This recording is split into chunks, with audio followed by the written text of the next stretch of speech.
Hi everyone, and welcome to the final part of my FreeCAD Demystified series. Previously, we took a look at how to get started in FreeCAD, we looked at the basics, we looked at designing for the 3D printing process, we looked at a couple of useful workbenches and how to install them, and last time we took a bit more of an in-depth look at constraints and ways of managing and improving your FreeCAD workflow. Today, in this final installment, we take a look at how to import STLs and edit them within FreeCAD, as that's going to be very useful if you want to iterate upon already existing designs. So, welcome to doing it ourselves and the final episode of FreeCAD Demystified.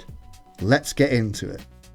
Okay, so I have a brand new FreeCAD document here, and the first thing we need to do in order to edit STLs within FreeCAD is to first import them, and the way we import them is to simply open our STLs within FreeCAD, within our document. So if I hit Ctrl O and I import this. Now if you remember from the first episode of FreeCAD Demystified, this was the example object that we made using some of the basic functions in FreeCAD. Now you might notice that unlike a standard FreeCAD model, this one looks a little bit weird, and that is because we need to do a few things to this in order to make it editable. So right now this is purely an STL opened within FreeCAD, but what we need to do is convert this into a form that we can actually manipulate. And to do that, we need to use a few tools within something called the part workbench.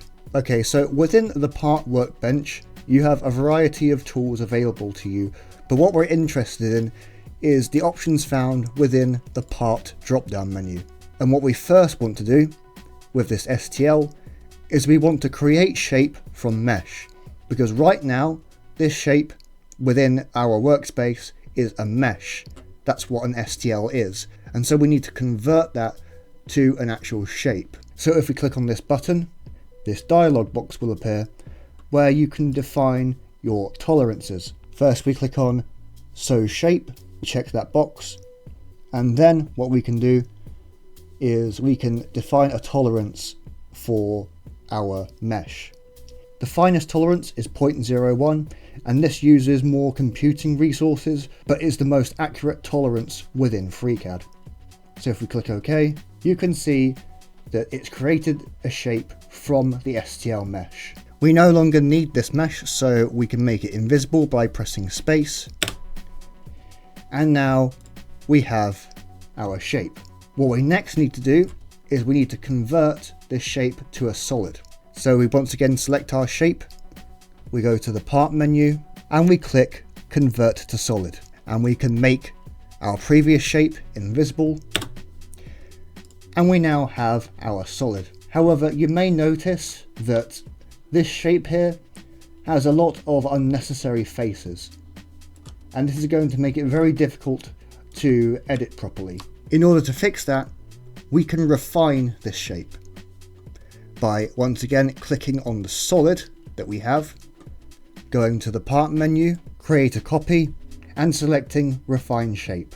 And what this has done, if we get rid of this previous shape now, we make that invisible, what we now have is a refined shape with fewer faces on it. But there's one more step we need to take in order to make this an editable shape within our part design workbench.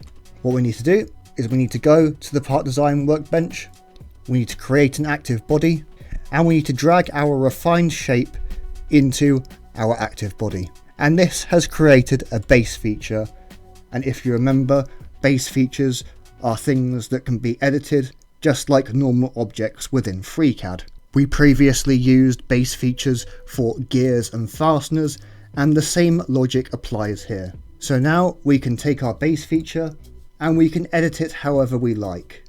We can pad it, we can pocket it, we can add sketches on all of the faces, etc, etc, etc. And the same thing applies no matter what STL you're working on. So as you can see, while it does take a few steps to actually get an STL into an editable form in FreeCAD, it is pretty straightforward, and it only takes a couple of minutes to go from STL to editable object. Thank you all for watching my FreeCAD Demystified series. I hope you find it a useful guide for your designs and projects.